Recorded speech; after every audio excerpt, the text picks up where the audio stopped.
Listo, perfecto. Iniciamos con el taller. Bueno, este taller se está desarrollando a lo largo del país. Son 3 módulos donde vamos a tocar desde diseño curricular hasta diseño de materiales educativos, praxis educativa y los libros de texto.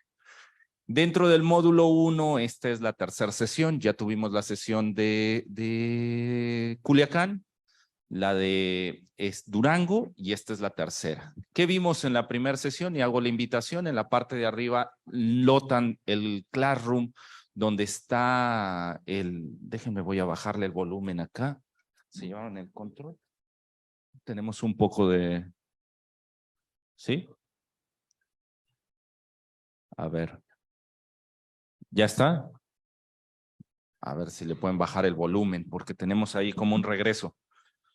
Entonces, ¿qué hicimos en esas sesiones? En esa sesión de Classroom, que lo importante es las letras en azul que alcanzas a ver, SMY4SLB, es donde se pueden registrar e inscribir para seguir esta caravana y tomar este taller en plenitud.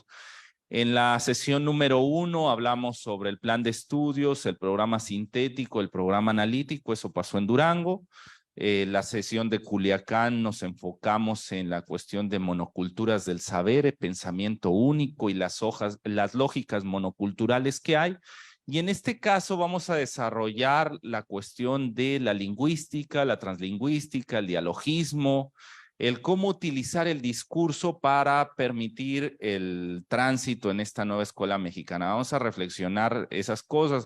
Tomemos en cuenta en algo fundamental de esta nueva escuela mexicana, que es el hecho de libertad de cátedra o de autonomía profesional, como lo plantea la nueva escuela, como lo plantea el plan de estudios, que implica que aquí no hay una receta dada. O sea, lo que vamos a discutir aquí no lo tienen que ver como un marco teórico, metodológico, donde al entrar al aula tengo que hacer esto y esto es la nueva escuela mexicana. La nueva escuela mexicana son ustedes. Aquí el gran protagonista no es el modelo educativo como anteriormente sucedía. Vean por favor las sesiones 1 y 2, donde ahí se discute a detalle el modelo educativo. Aquí no se trata de vender espejitos, ni de hacer juegos malabares con un modelo educativo y hacer creer que tan solo por cambiar el modelo educativo se va a cambiar el sistema educativo nacional. No, aquí es reconocer, regresar prácticamente a los orígenes de la pedagogía mexicana, reconocer que el pilar de la educación son los maestros. Ustedes son los protagonistas y de ahí que no puede haber una metodología o un recetario de lo que es la práctica educativa en cada una de las aulas, porque ahí es donde el maestro, a través de su praxis educativa, aterrizará gracias a la flexibilidad curricular, gracias a la autonomía de cátedra o la autonomía profesional, como la quieran entender, con el término que le den, el codiseño curricular. Entonces, bueno, los invito a que se inscriban, a que vean los videos, a que hagan las actividades. Les digo que van a ser 32 sesiones. Cada sesión se va a desarrollar con personas diferentes, o sea, público diferente, pero en estados distintos. Entonces, sigan por ahí la transmisión, ya sea en tiempo real o no. Los testimonios se quedan ahí. Les digo, en la primera sesión tocamos un poco sobre las diferencias entre el plan de estudio anterior y el nuevo, tan solo por dejar algo como para iniciar la discusión, retomando los videos anteriores. Si uno piensa en el plan anterior, en el modelo, en el paradigma educativo constructivista con un perfil en competencias, a la gran diferencia que tiene este modelo humanista es que en lugar de poner en el centro al individuo y comprometerlo y hacer lo que se comprometiera con su educación, con su formación, con la construcción de conocimientos y entendimiento del mundo, en este caso no deja al estudiante en el centro, sino coloca a la comunidad. Entonces, eso es una gran diferencia, que no es un estudiante individualizado, sino es un estudiante que se reconoce como parte de un constructo cultural. 1. 2. Segunda gran importancia que debemos tomar, el modelo no se centra en la adquisición de conocimientos, en el dominio de conocimientos, sino en la resolución de problemas. El sujeto no va a la escuela de manera individual para pasar un examen, para obtener una calificación y así certificarse, sino va a la escuela a discutir en comunidad cuáles son las cosas que nos identifican, que nos hacen comunes y cuáles son las cosas que nos distancian, que nos hacen diferentes. Al reconocer esas distancias, esas diferencias, afloran las crisis sociales de cada uno de esos espacios y entonces el maestro en comunidad, con base en el debate, con base en el diálogo, con base en los acuerdos, se reconocen esas crisis y también se reconocen los mecanismos que va a utilizar en particular esa aula para tratar de abatir, de cerrar las brechas que distancian a los sujetos. De ahí que, repito, el modelo no se centra en adquisición de conocimiento, sino en resolver problemas, en la resolución de problemas. Esa sería, digamos, que una de las grandes diferencias que tiene el modelo educativo. Ahí vienen varios en los bullets. Invito a que vayan a la sesión número 1, a donde se discutió a detalle eso en la sesión de Durango. ¿Qué otra cosa encontrarán en el Classroom? Van a encontrar la liga, esta liga que ven ahí, no importa que no la apunten, no es necesario. Recuerden, entran al Classroom, se apuntan y ahí van a tener toda la información. En esa liga los va a dirigir a esa página electrónica donde van a encontrar los 6 libros de texto que se han diseñado como borradores para el primer grado de primaria. ¿Qué es lo que se busca ahí? Que los maestros vayan reconociendo cómo se trabaja por proyectos, qué materiales está ofreciendo la federación para acompañarlo en el trabajo de proyectos, en este codiseño y que sigamos con el diálogo en el taller. Entonces, este es un insumo básico. ¿Cuál de ellos, esos 6 materiales deberían consultar primero, creo yo, como sugerencia? El libro del maestro.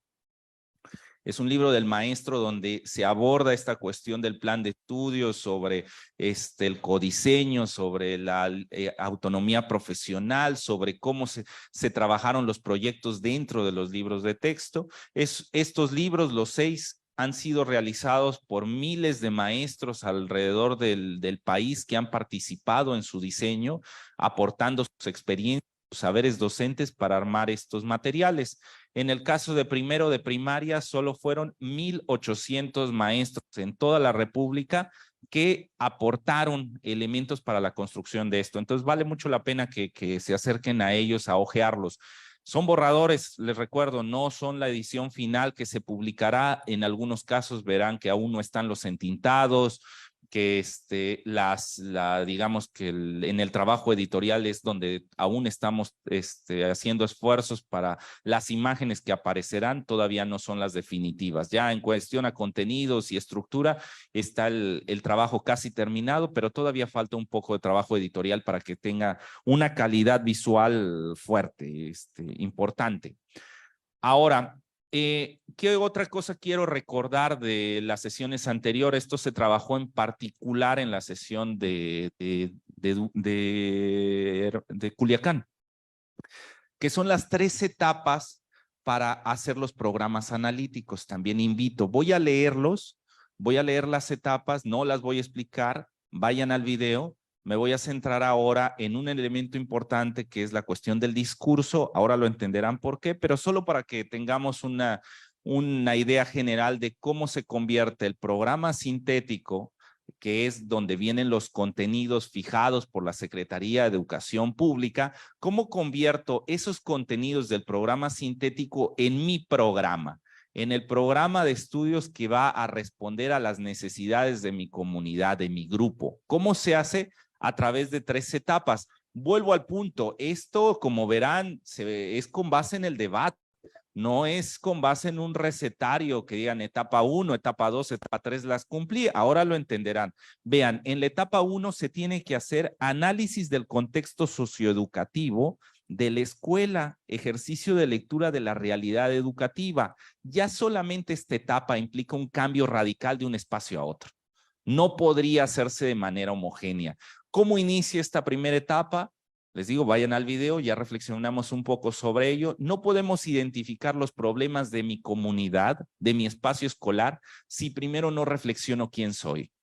O sea, primera parte de ese debate es reconocer el momento histórico en el que estoy viviendo hoy. No lo que sucedió o lo que va a suceder en un mes, un año, sino ¿Cuál es mi momento histórico? ¿Quién soy yo en este momento? ¿Qué es lo que me da identidad en este momento? Y sin duda el pasado es fundamental reconocerlo porque soy el resultado de un cúmulo de acciones, de fenómenos que han hecho que yo esté en este momento haciendo. Bueno, pues la primera parte de esta discusión, antes de entrar con los alumnos, antes de entrar en los consejos escolares, a reflexionar con otros, ¿en qué momento nos encontramos? Es primero reflexionar. ¿Quién soy yo? ¿Qué está pasando conmigo en este momento? ¿Soy resultado de qué fenómenos? Eso es lo primero. Después empieza el reconocimiento con los otros. Reconocer en esos otros qué es lo que nos hace comunes. ¿Cuáles son los puentes que tenemos? Por ejemplo, en este momento podría ser un puente cultural el que nos uniera, podría ser un puente ideológico o podría ser un puente educativo, una cuestión académica, lo que nos hace comunes. Dependiendo del espacio, hay espacios que son tan diversos que solo es el territorio lo que nos hace comunes, porque nos diferencia el género, nos diferencia la raza, la cultura, la ideología, la economía, todo es diferencia. Lo único que tenemos en común es el territorio. Bueno, pues eso tendrán que reflexionar en comunidad para poder entender cómo se está estructurando, porque recuerden, para hacer comunidad necesitamos dos cosas.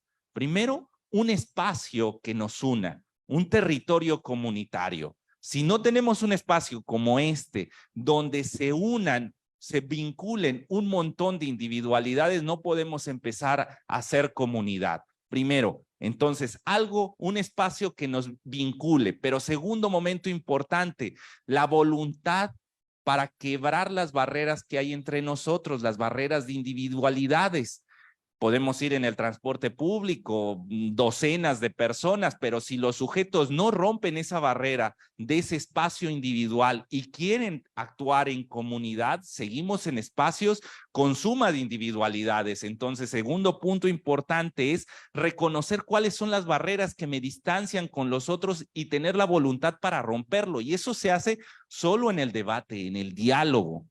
Ahora, algo importante de todo esto es entender que en las culturas que vivimos, como hemos sido formados bajo procesos demasiado verticales, donde hay una imposición, un pensamiento único, una monocultura del saber muy fuerte. Invito a ver el video de Culiacán, donde debatimos esto a profundidad, donde sabemos que no es lo mismo el que hable una persona del centro o de la periferia. No es lo mismo el peso hegemónico que tiene la voz de un hombre frente a otros o frente a mujeres. No es lo mismo la cuestión racial, la cuestión económica, la cuestión cultural hace que las voces tengan una hegemonía sobre otras. Y lo vemos reflejado en nuestra formación. En la escuela hay un maestro que sabe, mientras que hay alumnos que tienen que aprender, que tienen que guardar silencio y tomar nota, atender a lo que dice aquel que tiene la verdad absoluta. Bueno, bajo este tipo de procedimientos donde hay una verdad absoluta, donde yo tengo la última instancia de saber y ustedes están en un proceso de aprendizaje, en ese tipo de fenómenos, en ese tipo de interacciones, no se puede generar un ambiente comunitario, porque ahí puede haber coordinación de individualidades, pero no hay un reconocimiento del otro, porque el que tiene la voz no tiene la paciencia para reconocer en el otro un sujeto de poder, un sujeto que esté a su altura, que esté en un plano de horizontalidad.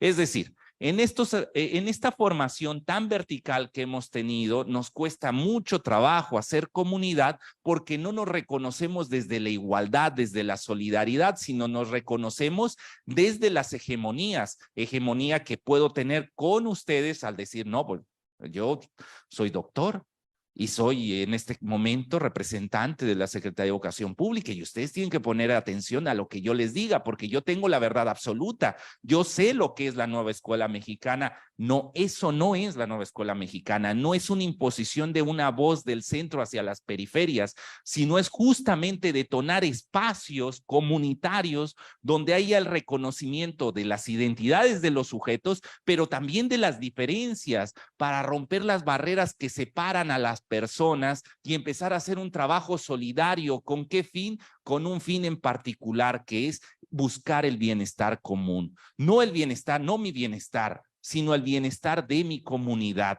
Esa es la meta del plan de estudios en educación básica, formar a un ciudadano democrático, solidario, que busca el bienestar común.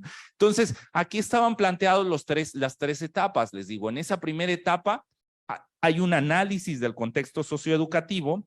En la segunda etapa hay un plano de contextualización, pero en estos procesos de integración curricular es donde se ve de las crisis sociales que yo ya identifiqué en mi primera etapa, los contenidos que están en los programas sintéticos, cómo pueden ayudar a resolver esas crisis sociales. Y en una tercera etapa, ya que hay un reconocimiento de cómo la currícula, los contenidos pueden abonar a la resolución de problemas, se llega a una tercera etapa donde se da el plano del codiseño, donde los maestros, al reconocer tanto contenidos como crisis sociales, ven cómo pueden generar un plan de estudios analítico que responda a un trabajo ya grupal, ya comunitario para la resolución de problemas. Bueno, esto solo fue el resumen. Ahora vayamos a un elemento clave que debemos reflexionar en esta tercera sesión, y es cómo armamos el discurso. Saussure nos dice que este es el cuadro de la comunicación. En toda comunicación, dice Saussure, hay algunos, los que vienen de lenguajes no me dejarán mentir, ¿no? Ya lo han estudiado. Saussure dice que hay un cuadro de la comunicación donde hay ciertos factores que se dan en toda comunicación. Siempre vamos a tener un emisor, un receptor, va a haber un canal de comunicación, un código, en este caso un lenguaje que tanto emisor como receptor reconocen, y un mensaje donde se transmite información.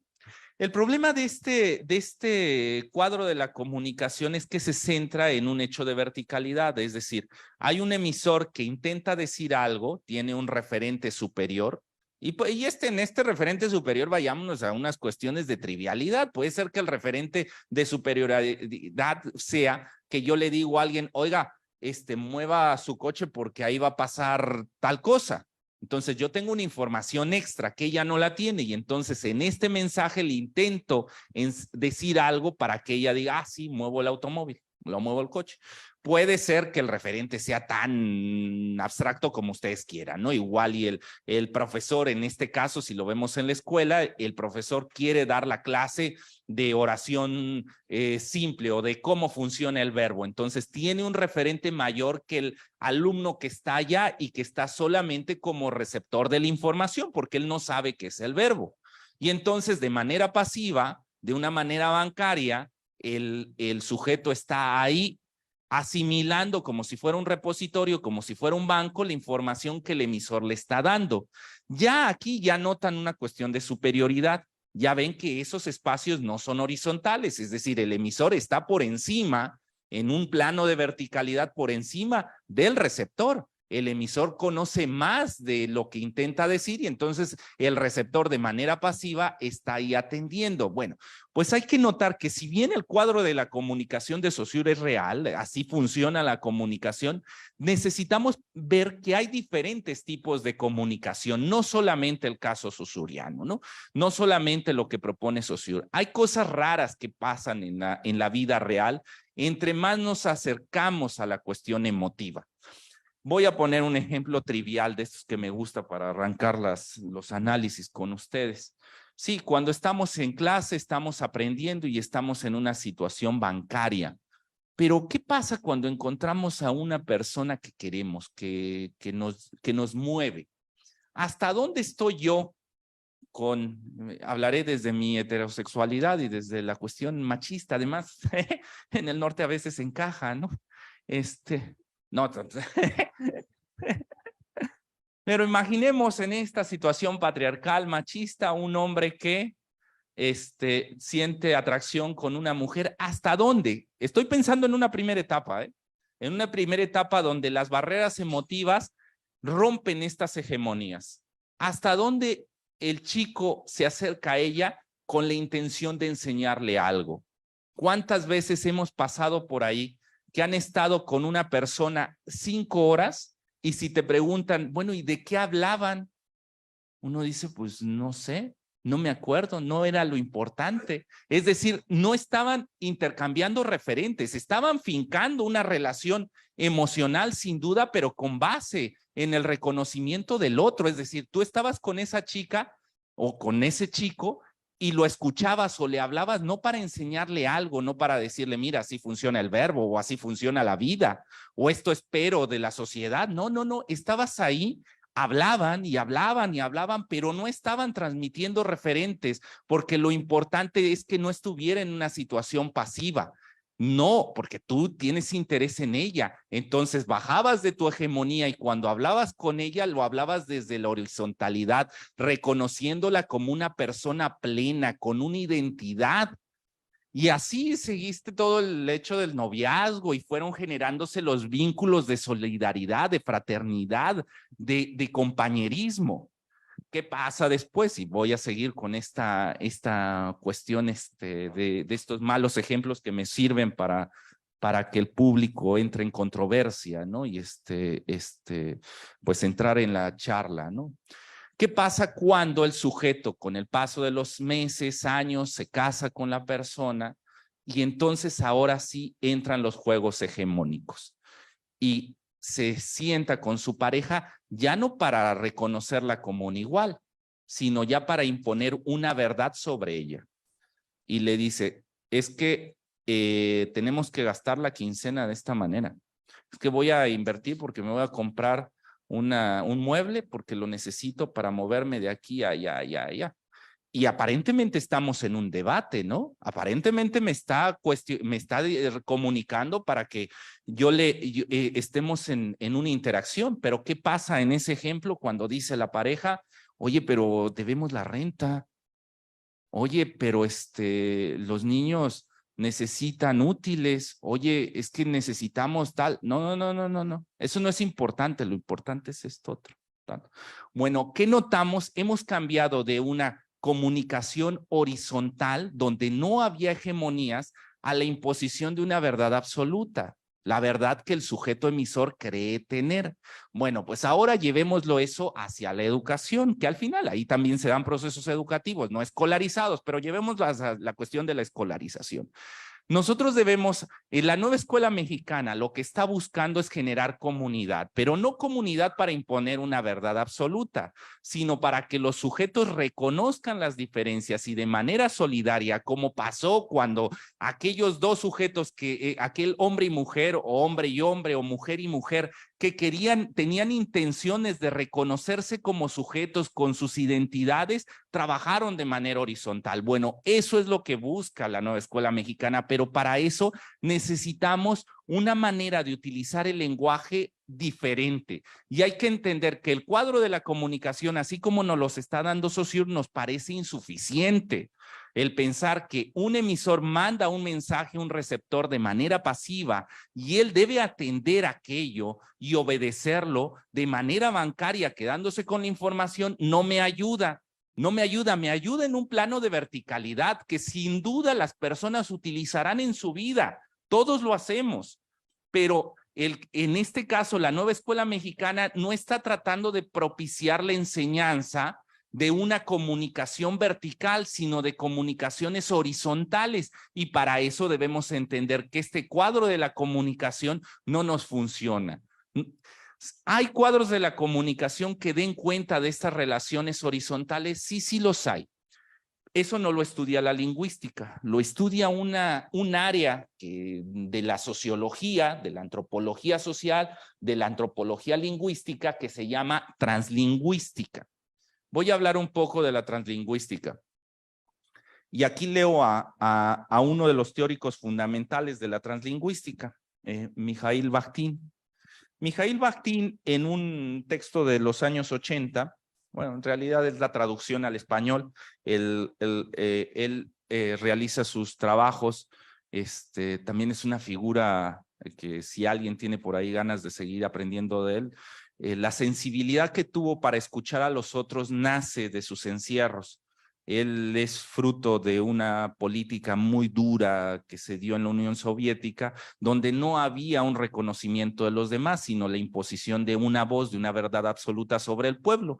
Entonces él empezó a ver cómo se daban las relaciones en el discurso y se da cuenta, esto que platicábamos, que sin duda hay hegemonías, pero también hay momentos donde se da el dialogismo, donde hay un reconocimiento de las voces ajenas y empieza a teorizar sobre ello. Él va a decir del lenguaje lo siguiente, lo leo, para los que no alcancen a ver. Les digo, recuerden, esto va a quedar en el Classroom, ¿no? Entonces ahí se acercan y ahí van a tener todos los textos para seguir trabajándolo. Dice, la palabra en el lenguaje es mitad ajena, se vuelve propia solo cuando el hablante la puebla con sus propias intenciones, con su propio acento, cuando se apropia de la palabra adaptándola a su propia intención semántica y expresiva. Antes de ese momento de apropiación, la palabra no existe en un lenguaje neutral e impersonal. Después de todo, un hablante no saca sus palabras de un diccionario, sino que existen en la boca de otros, en el contexto de otros. Uno toma de ahí las palabras y las hace propias, y no todas las palabras se someten a cualquier persona con la misma facilidad a esta apropiación, a este apoderarse y transformarlas en propiedad privada. Muchas palabras se resisten con obstinación, otras permanecen ajenas y suenan extrañas en boca de quien se las ha apropiado y las pronuncia. No pueden asimilarse a su contexto y caen fuera de él. Es así es como si se pusiera a sí misma entre comillas a pesar de la voluntad del hablante. El lenguaje no es un medio neutral que pase libre y fácilmente a la propiedad privada de las intenciones del hablante. Se puebla, se sobrepuebla de las intenciones de otros. Expropiarlo, forzarlo o someterse a las propias intenciones y acentos es un proceso difícil y complicado. Sí, Bakhtin dirá, me voy a parar para que pueda ver al resto, porque aquí está muy chaparrito, ¿no? El asunto. Bakhtin dice que el lenguaje, que cuando uno, voy a poner otra vez los ejemplos estos tontos que hago. Cuando uno dice una frase, cuando, no sé, digo, no sé, préstame papá o préstame mamá las llaves del mueble, no hablo así porque me lo hayan enseñado en la escuela, ni tampoco hablo así porque me lo hayan enseñado en la casa. Hablo así porque imito a mi padre, imito a mis tíos, imito a mis abuelos. Y hasta cuando uso unos tonos de voz, o sea, y tan solo traten de reconocer las voces ajenas. Cuando ustedes hablan, no hablas tú. En realidad, el que está hablando o el que tratas de imitar es la voz de cómo hablaba tu padre, tu tío, aquel ser querido que ha dejado en ti, en tu lenguaje, palabras y que cada que las pronuncias, porque tú pudieras utilizar otra palabra, de las que has conocido a lo largo de tu vida, pero si seleccionas una en particular y la usas y la cargas con un tono, es por respeto, aunque no lo hagas explícito, es porque emocionalmente estás reconociendo a otras personas y utilizas sus tonos porque ellos te dejaron marcado. Entonces, cuando uno habla, en realidad no está hablando uno. Lo que sale de la boca son las voces de tus seres queridos y de los seres queridos atrás de ellos y atrás de ellos. Es decir, venimos de una cadena de diálogo que tiene su origen en el momento en que alguna persona habló por primera vez y llega hasta nosotros. Eso es fundamental de entenderlo en el cuadro de la comunicación, porque entonces lo que hay ahí es una lengua viva, es una lengua en donde los matices, los tonos no son propiedad de un sujeto, sino forman parte de un trabajo comunitario de que uno reconoce las voces ajenas. Esto es fundamental, vuelvo a repetir, porque lo que estamos buscando es generar comunidad. Y si utilizamos las palabras de una manera neutra, las sacamos de esa vida, las volvemos abstractas como aparece en el diccionario. Yo voy al diccionario y esta es la definición, pero esa definición no dice que la hizo Juan Pérez. Esa definición queda como algo neutra de lo que es la lengua. En el caso de la palabra viva, de la voz viva, Cuando yo digo una palabra y la digo con cierto tono, sí tiene un origen. Ese origen es el origen de mi abuelo que hablaba así. Y mi abuelo no tuvo ahí su origen, él imitaba a otro y él imitaba a otro. Entonces, si yo reflexionara sobre el origen de la manera en cómo hablo, de cómo utilizo el lenguaje, el vocabulario que hago mío, veremos que tiene una gran vida comunitaria. Bueno, pues este tipo de comunicación, de reconocimiento de los otros a través del lenguaje es fundamental para armar comunidad. Si nosotros hablamos de manera fría, como si estuviéramos en un diccionario, en un texto, pensemos desde textos que armamos desde la frialdad, un oficio burocrático, con la frialdad del reglamento. Ahí no estamos haciendo comunidad. Ahí está todo lo contrario, hay un hecho hegemónico de alguien que tiene una verdad que está transmitiendo y le está diciendo a la institución, en este caso de Sonora, hágase tal cosa. Bueno, ese tipo de comunicación no nos sirve en la nueva escuela mexicana, no sirve, necesitamos el reconocimiento, pero digamos ahora que estamos hablando de estos principios de dialogismo, cuando hablaba de este tipo de vida de la palabra, estoy hablándome a cuestiones dialógicas. Algunos preguntarán, bueno, y en esta cuestión de dialogismo, ¿cuáles son los niveles y cómo puedo identificarlos? ¿Cómo puedo identificar cuando la palabra está viva o la palabra está muerta? Yo ya puse un ejemplo. Tomar un oficio, tomar un diccionario, eso es una palabra muerta. Ahí no podemos reconocer quién escribió, porque hasta el funcionario cuando escribe se quita todos los elementos personales y lo hace de manera abstracta para que lo vean que él tiene una superioridad, él tiene un referente superior. Ahí la palabra es una palabra muerta. Pero ahora vayamos viendo los diferentes niveles de dialogismo, de vida que puede tener el lenguaje para después tratar de utilizarlos en los procesos didácticos que vamos a emplear en el aula, propiciando ese tipo de comunicación. Dirán, y bueno, ¿y por qué quiero propiciar una comunicación dialógica? Porque lo que quiero hacer es comunidad.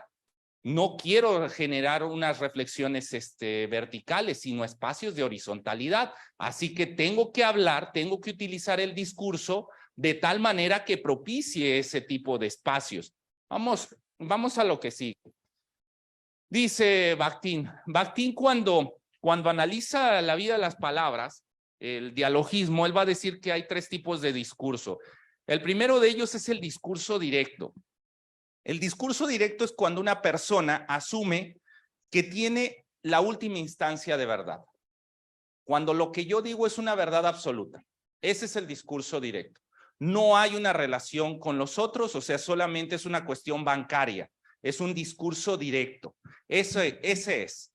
Pongo un ejemplo, el diccionario, o una enciclopedia, algún libro. En este caso, una persona cuando está dando una clase y que el contenido es el centro de la cuestión, está utilizando un discurso directo. La casa es roja.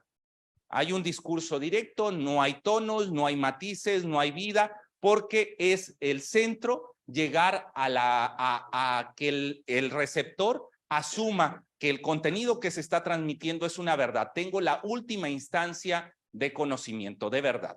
Eso es el discurso directo. Hay otro, dirá que, o sea, él divide el lenguaje en tres: discursos directos, discursos objetivados y discursos ajenos. El discurso directo es el discurso de poder, el discurso de la autoridad, aquel que va a imponer desde las hegemonías, desde la verticalidad, una verdad absoluta. Después dirá que hay otro tipo de discurso, el discurso objetivado. Es el segundo nivel, que se puede dar de dos maneras. Ahí empiezan a aparecer tonos, ya tonos particulares. Es cuando una persona habla ya desde su historia de vida. Ya yo cuando digo algo ya no es porque tenga la verdad absoluta, sino hablo desde mi sociolecto. Hablo como norteño, hablo como alguien del Estado de México, como veracruzano, como camionero, como maestro, como funcionario público. Bueno, cuando estoy utilizando un sociolecto, se empiezan a dar ya procesos de reconocimiento con los otros. Porque si utilizo ciertas palabras, las utilizo, en este caso, cuando hago un sociolecto y hablo como hablarían en mi barrio, para que cuando esté en mi barrio me reconocen como parte de esa comunidad. Entonces ya ahí ya vemos que empieza a haber una concesión. El sujeto habla y utiliza tonos no porque tiene la verdad absoluta, sino porque intenta congraciarse con el otro, lo está reconociendo como persona, como comunidad, y quiero que tú me reconozcas como comunidad. Entonces lo puede dar de dos maneras. Uno, o porque forma parte de ese sociolecto. Ajá. Es decir, pongo un ejemplo de estos tontos. Yo soy del Estado de México, llevo 10 años viviendo, más de 10 años viviendo en Ciudad Juárez, en la UACJ, pero mi formación fue del Estado de México. Entonces puedo hacer en esta cuestión de sociolectos, hablar como juarense, una de dos, o porque estoy ahí, formo parte de la comunidad y porque hablo así, o porque quiero que esa comunidad me integre y entonces empiezo a imitar sus tonos, utilizo las palabras y empiezo a decir teipear y chirraquear y gacho y chulo y mucho. Y entonces el otro empieza a reconocerme y empieza a decir, claro, me estás dando, o sea, ya no llegas con el tono chilango, sino ya estás reconociéndome como persona. Y empiezan estos trabajos. Bueno, esa es la palabra objetivada. Cuando ya la saco del diccionario y la hago mía y le doy tonos y le doy sociolectos. Pero podemos llegar a un nivel más profunda de vida de la comunicación, sí. Eso se llama el discurso ajeno, que es cuando las voces de otros entran en nosotros. O sea, ya no por una cuestión de imitación, porque aquí ya lo hago yo en esta cuestión, en el discurso objetivado, yo lo hago con el propósito de que el otro me reconozca y empiezo a utilizar, vuelvo otra vez a estos ejemplos tontos, no, esto sí estuvo bien gacho, ajá, con el tonillo. Y el otro igual le dice, lo está haciendo mal, ¿no? O sea, se nota luego que es chilango, pero lo está intentando y empieza a reconocer tal. Pero ¿qué pasaría cuando yo ya llevo tanto tiempo interactuando ahí y ya lo hago solo? La voz ajena ha entrado, es decir, ya no lo hago con la intención de que el otro me reconozca, sino el otro ha entrado en mí. Y entonces esa voz ajena ya es mía, ya está dentro de mí, que no me doy cuenta. Ya no lo hago solo para el reconocimiento, sino que la llevo a la vida. Es cuando la voz ajena ha entrado. Voy a poner un caso extremo de esas voces ajenas. Ahí tienen enumerados los diferentes tipos de niveles de dialogismo que hay en la voz ajena. Pero hay un caso muy particular que se llama la cuestión de la polémica interna oculta y la polémica interna explícita, que son los estados más avanzados de dialogismo. Díganme si no. Cuando ustedes están en una crisis emocional, tienden a hablar solos. Y entonces van por la calle o están en su cuarto y están pensando, en especial cuando las crisis son profundas. A veces lo hace uno para preparar la clase, qué sé yo. Pero cuando tienes un problema grave, ¿no? Que sabes tú muy bien que ahí sí está en juego el futuro de tu status quo. O sea, ya sea tengas un problema económico, emocional, te cachó algo la esposa y sabes que ahí no va a salir esto bien, empiezas a discutirlo, ¿no? Tienes unas polémicas internas y empiezas a hablar y estás reflexionando, el discurso así funciona, empiezas a hablar y empiezas a especular qué va a pasar, ¿no? Y entonces dices esto y te contestas y te preguntas y te contestas como si dentro de ti tuvieras voces, docenas de voces, dependiendo la crisis que estás enfrentando. Algunos, cuando ya lo llevan como una cuestión patológica, se convierten en esquizofrenia. El sujeto está escuchando voces. Bueno, pues ese es el límite del dialogismo. Cuando hay tantas voces en tu interior y tanto reconocimiento de los otros, que ya se genera dentro del cerebro, dentro de la comunicación, una polifonía. Hay un concierto de voces donde cada una de ellas tienen identidad diferente. Y cuando yo voy en la crisis así pensando, voy hablando con otros, asumiendo que el otro está ahí. Y lo conformo, lo genero como si fuera una persona plena, con la manera en cómo habla, cómo piensa, porque si lo hago de manera abstracta, es decir, que no tuviera esa vida, esa voz ajena con la que estoy dialogando, entonces lo que estoy especulando no me sirve. Yo necesito estar dialogando como si ella estuviera ahí. Entonces la reconozco con sus tonos, con la manera en cómo probablemente me va a contestar, con lo que esperaba de mí, y empiezo a especular, ¿no? Empiezo a dialogar con ella las posibles frases que le pueda dar para ver si la convenzo de que aquello no es como ella cree que es, o qué sé yo, estoy pensando en general.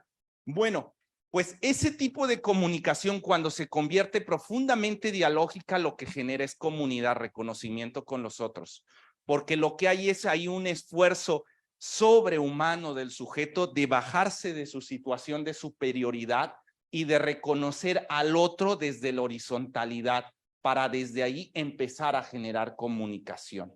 Entonces, esto es muy importante de hacer. ¿Por qué? Porque nosotros en los espacios que tenemos al frente de las escuelas, por la formación tradicional, clásica que hemos tenido, tenemos espacios de mucha hegemonía, de mucho poder, de mucha verticalidad. Y la nueva escuela mexicana nos pide generar comunidad, y eso solo lo podemos hacer a través del discurso, pero nuestro discurso debe dar pie al reconocimiento de las voces ajenas. Si no sucede de esa manera, vamos a quedarnos enfrascados. Ahora, yo ponía aquí unos cuadros para intentar entender cómo se daría en el caso de la nueva escuela mexicana el trabajo. En este caso, ¿esto tiene un puntillo? No, no lo tiene. Oye, a ver si no la apagué.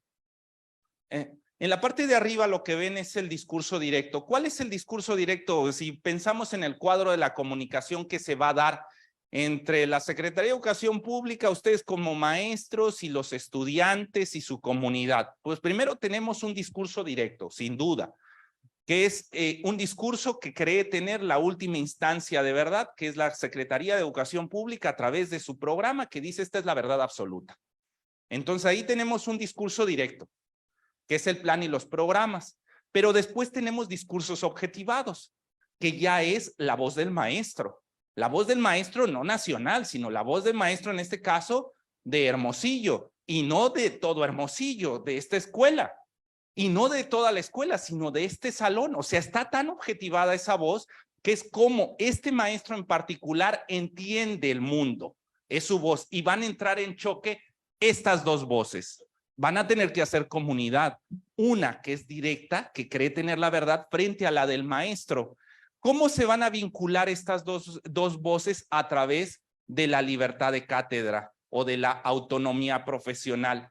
Porque en esta nueva escuela mexicana, la oportunidad que está dando, la victoria que hemos tenido, es que no es la imposición de una verdad sobre el maestro, sino en un plano de horizontalidad va a entrar en comunión el trabajo de la verdad absoluta de la Secretaría de Educación Pública con la verdad del maestro objetivada en cada uno de esos espacios para lograr un codiseño, para lograr aterrizar aquella verdad central, hegemónica, en cuestiones particulares en cada uno de esos espacios.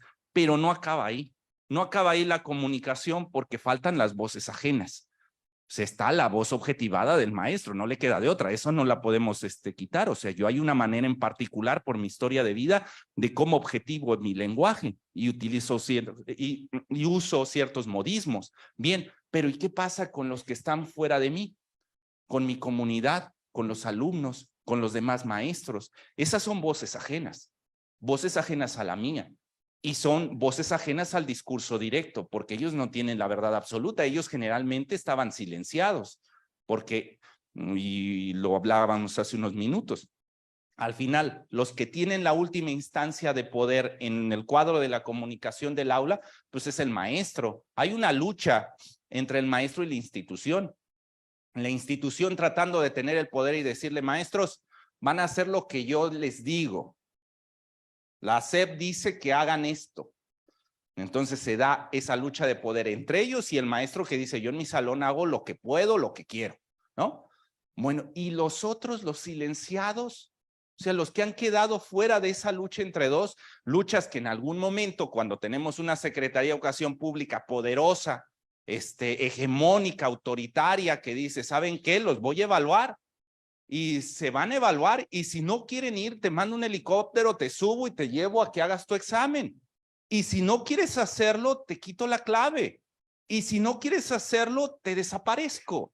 Y ahí, Bueno, desde esa voz autoritaria de una institución que tiene el poder hasta una voz menos autoritaria que dice, bueno, entremos en diálogo, entremos en comunicación, hagamos codiseño, aterricemos los contenidos según tus necesidades. Bueno, en ese perfil, en esa distancia que hay desde el autoritarismo hacia la coordinación, faltan cosas que son los discursos ajenos, los que han quedado fuera, los silenciados, los que nunca han formado parte del discurso.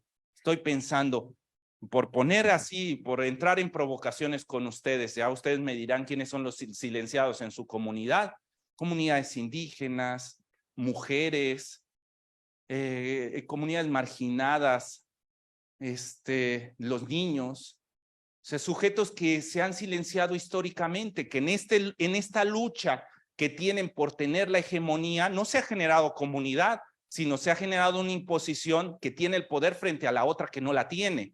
Bueno, pues necesitamos vincular este tercer elemento, que son las voces ajenas, el discurso ajeno, que tiene que ver con ¿qué? Con los saberes regionales. O sea, hay que tomar en cuenta que ustedes como docentes y los que serán docentes, ustedes irán desarrollando conocimientos que se convertirán en saberes, ya de manera práctica de cómo ese conocimiento lo usas en tu día a día. Pero también hay saberes que debemos rescatar, como en tu comunidad, cómo resuelven la vida. O sea, cómo han resuelto el problema del agua, el problema ecológico, cómo en tu comunidad regional se vinculan con una cosmovisión. ¿Cuál es la relación que tienen con el tiempo, con el mundo, con la naturaleza, con los animales, con los otros seres? Bueno, necesitamos que estos discursos ajenos no queden silenciados, sino que también entren. De ahí que la importancia, vemos cómo en estos tres niveles tenemos el plan y programa como discurso directo, el discurso objetivado donde se dará el codiseño curricular a través de la libertad de cátedra, pero también necesitamos que ustedes tomen en cuenta los discursos ajenos, los saberes locales que hay para que entren en una comunión. ¿Esto cómo se logrará hacer? A través del debate, pero a través del debate con un discurso dialógico.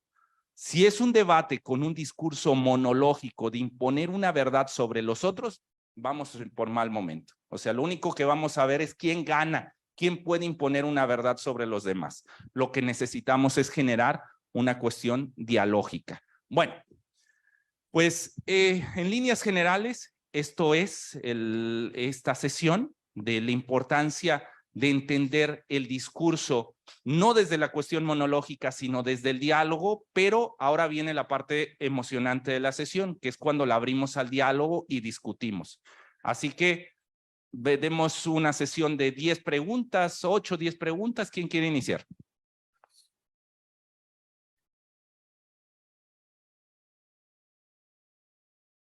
¿Quién se anima? Allá, compañero, levántese. Muy bien.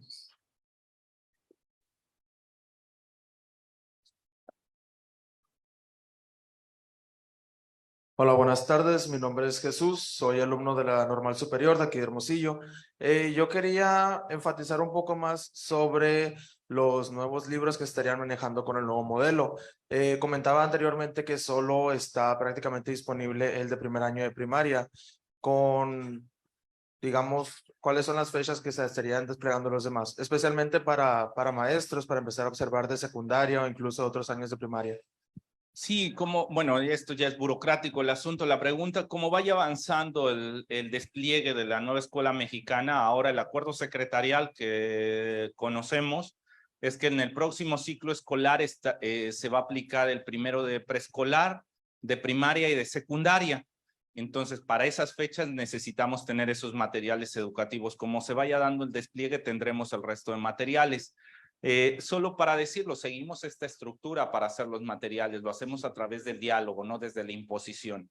Así que los maestros que participan necesitamos generar con ellos primero comunidades de aprendizaje para intercambiar con ellos qué es la nueva escuela mexicana, pero después necesitamos reeducarnos porque lo normal en nosotros, porque así nos formó la educación tradicional, es desde los juegos de poder, de los juegos de hegemonía. Entonces necesitamos reflexionar con ellos, con los participantes que vienen de todo el país, de todos los estados, cada uno con sociolectos diferentes, con un discurso objetivado diferente. Debemos reflexionar que no se trata de imponer tu voz frente a la de los otros, sino que necesitas entrar en comunión con los otros 1,800, por ejemplo, participaron para primero 1,800, necesitas entrar en planos horizontales donde no se está buscando la imposición de una verdad absoluta frente a otra, sino hay un reconocimiento de la importancia del otro. Entonces, digamos, para hacerlo puntual, yo, como vayan avanzando la nueva escuela mexicana y su implementación, aparecerán los libros de texto. Muchas gracias. No, ¿de qué, compañero? ¿De qué? ¿Quién más se anima? Deben de tener muchas dudas. El procedimiento dialógico no es sencillo. Suena sencillo, pero no lo es. Compañera, por favor. Para los que nos siguen en redes sociales, que puedan escuchar. Gracias. Grecia Guiñaga, Grecia. mi pregunta es, ¿en qué momento el docente, por ejemplo, puede someter a esa reflexión para adaptar su lenguaje, dependiendo del contexto, a la comunidad en la que esté funcionando, ¿no? Donde esté llevando a cabo su práctica? Buenísima pregunta, Grecia. Vivimos en un modelo de consumo, en unas dinámicas de consumo horrendas, ¿no? O sea, tú estarás a punto de terminar tus estudios y ya lo verás. Tienes que ir todos los días a trabajar para sacar la quincena, pagar la renta, y luego te están vendiendo constantemente en los medios de comunicación que para ser feliz necesitas una tele y necesitas ir de viaje a Las Vegas y necesitas... Entonces, esas dinámicas te meten, te cierran, te hacen que solo veas hacia enfrente y que no te detengas a reflexionar el momento histórico que estás viviendo. Eso es fundamental porque, claro, si tú reflexionaras lo que en realidad es importante, no irías a consumir eso, harías otra cosa y eso no le interesa al sistema de consumo, es enfócate. Tú tienes que producir y consumir. Eso es lo que tienes que hacer. No pienses en solidaridad, que eso no deja dinero. No pienses en hacer comunidad, que eso tampoco deja dinero. Tú enfócate. Bueno, eso mismo pasa también en los procesos educativos. Nos han quitado los tiempos de ocio contemplativo. O sea, te dicen, el tiempo es dinero, así que tienes que ser productiva. Y tienes 2 o 1 hora en frente a grupo, necesitas otra hora para planeación y todo se mide en esta estructura temporal, pero en ningún momento se abre el espacio para que tú te pares y contemples de dónde vienes. ¿Quién es Grecia hoy? ¿Y quién es el que tengo ahí enfrente? Eso se pierde. Bueno, pues esto que estoy diciendo es fundamental para poder generar todo este proceso. Si Grecia no asume y no quiere reflexionar sobre los fantasmas que carga Grecia en este momento histórico, va a ser imposible que reconozca a los otros porque no es capaz de reconocerse ella. Entonces, la nueva escuela mexicana, sin duda, es un discurso contrahegemónico, completamente contrahegemónico, contracapitalista, porque en lugar de decirle a los alumnos, tiempo es dinero, y tú concéntrate en tu educación, aprovecha todos los minutos de tu vida, toma esta clase, domina este contenido, haz este examen, le está diciendo la nueva escuela mexicana, no. Detente un momento y reflexiona sobre el momento que estás viviendo. Reflexiona tus vínculos comunitarios, reflexiona esto. Dirán, y bueno, ¿por qué llegamos a este tipo de modelo o por qué se llega a este tipo de modelo educativo? Por la descomposición social que estamos viviendo. O sea, estos sistemas de consumo tan centrados en poseer, en tener, han llevado a una descomposición social que en el norte lo vivimos mucho. O sea, ya ahí ya no les hablo yo como extranjero, ¿no? Ya les hablo desde Ciudad Juárez, que les digo yo, en Ciudad Juárez tenemos todos los servicios. Tenemos internet, las megas que me digas. Tenemos tecnología, autos, lo que quieras tenemos, pero también a la par que tuvimos ese desarrollo tecnoindustrial, también tenemos una descomposición social horrenda porque cada uno se enfrascó en búsquedas individuales donde se rompió con la comunidad, ¿no? Entonces, es ahí, es en el momento de ocio contemplativo que está proponiendo la nueva escuela mexicana de reconocimiento de la comunidad, donde se van a poder desarrollar lo que preguntas, Grecia. ¿No? ¿De qué? ¿Quién más se anima? Tercera, que apúrense que me tengo que ir a Ensenada. Ah, compañero.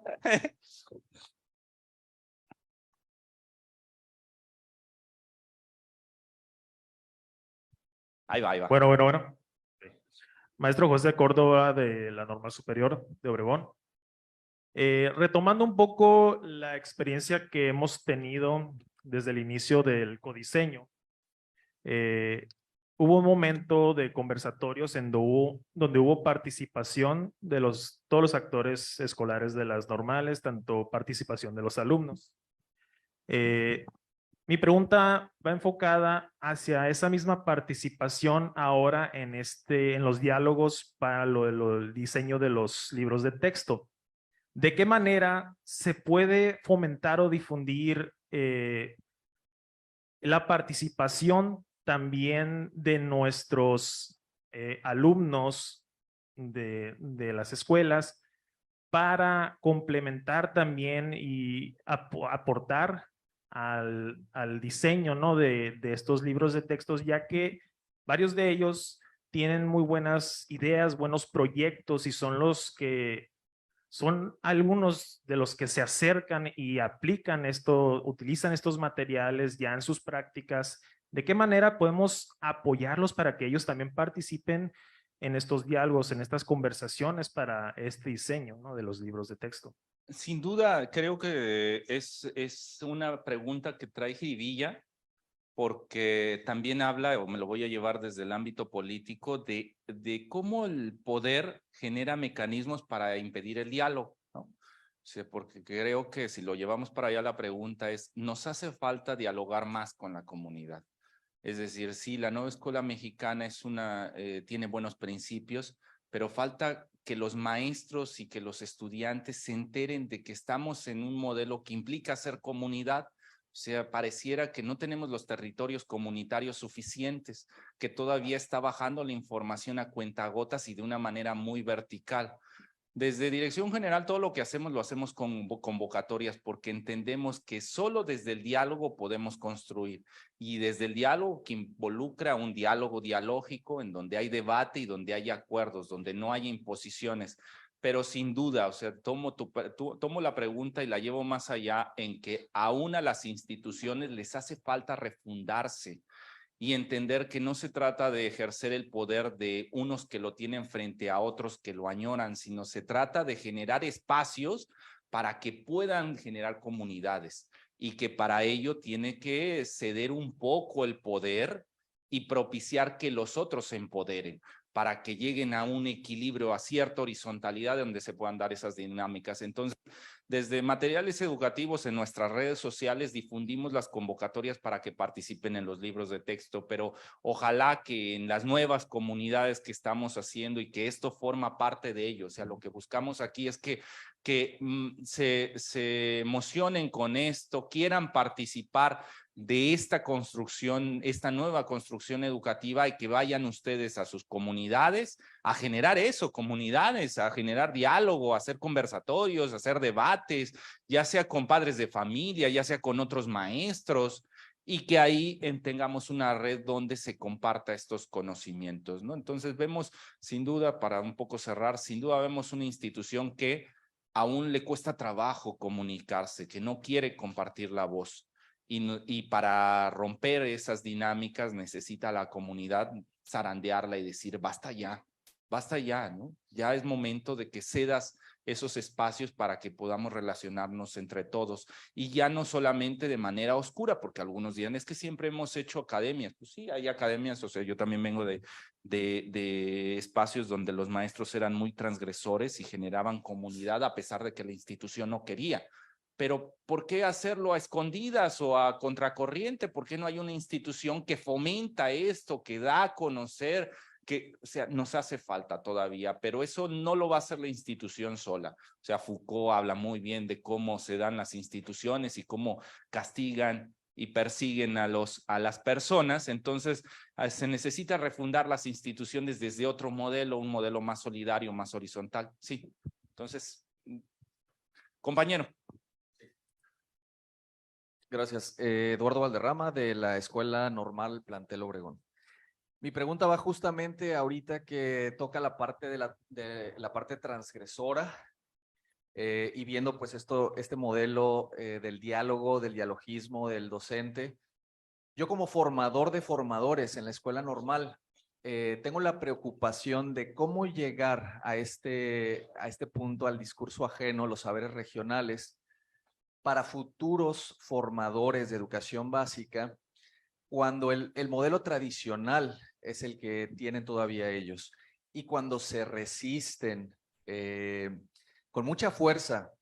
Yo tengo alumnos que, por ejemplo, de repente me han dicho, maestro, nosotros preferiríamos una presentación a un proyecto, que usted nos ponga la presentación, usted nos vaya diciendo diapositiva por diapositiva, nos diga tome notas y nos haga examen.